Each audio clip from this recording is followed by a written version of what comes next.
All right, let's take a look at the all-new 2023 Honda Accord. If you're somebody that's going to be in the market for one of these in the near future, hopefully this video will be helpful before you make the trip out to the dealership. I'm going to start by giving a full 360 view of the exterior, and then we're going to look at the interior, and lastly, we're going to look underneath the hood for anybody that's interested in that. Let's move on to the rear of the car.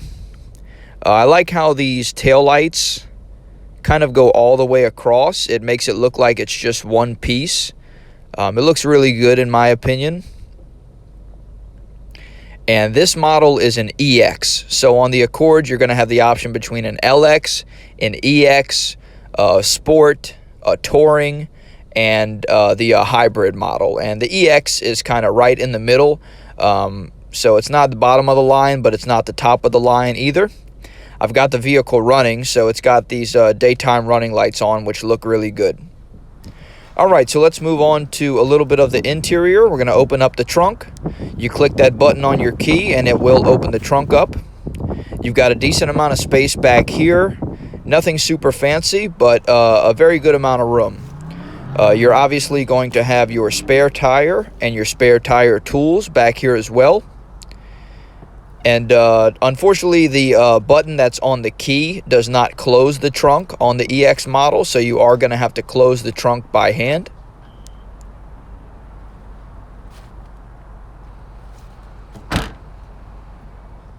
All right, let's go ahead and look at the back seat area.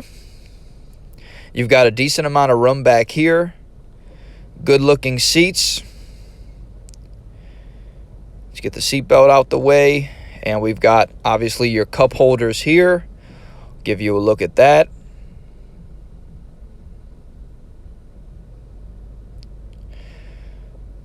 All right, you've got some storage area over here on the door. Same thing over here on this door, some storage. Some more storage right here.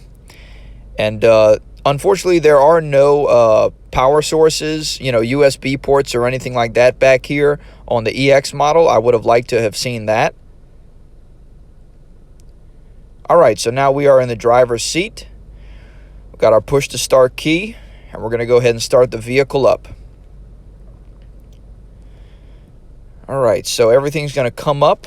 And the first thing that I wanted to point out was that you've got this little model here of your car. And as you see, I'm clicking the brakes and then releasing them. You see the brake lights show up. When you put your blinker on, you can see which blinker is on. I'm going to put the headlights on, and you saw those lights come on. That's pretty cool. I like that. So you can see which lights are on the car. To your left here, you've got the screen that's going to be controlled by the left side of the steering wheel. And this is going to be all your radio options. The right side of your screen is going to be other options, and that's controlled by these buttons on the steering wheel. You've got, you can see who's got the seatbelt on, other settings, range and fuel, speed and time, a lot of different options here. Miles per hour is going to be digital. And I really like these AC vents. They're kind of like carbon fiber AC vents. This one goes all the way across. It looks really good. You've also got another screen up here. This is not a touch screen.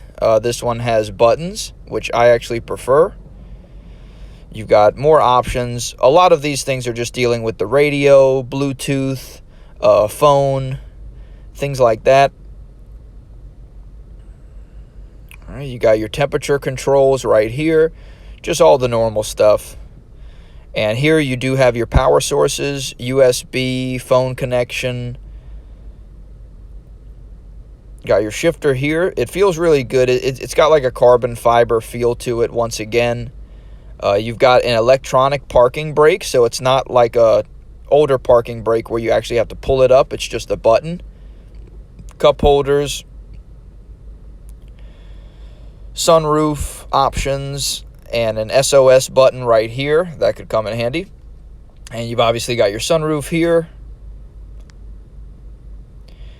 And that's about it for the interior. I am now going to show you underneath the hood for anybody that is interested in that. Alright, so we're underneath the hood. One thing that I will say about this is that everything is easy to get to. You got your washer fluid right here, coolant reservoir right there. You come over here, you've got your engine air filter, very easy to get to, and your battery right here is very easy to get to. I'm just pointing that out because that's something that I think is important for anybody that is a DIY type of person. Everything here is easy to get to and easy to maintain. So I hope that everybody enjoyed this video and it gave you a first look.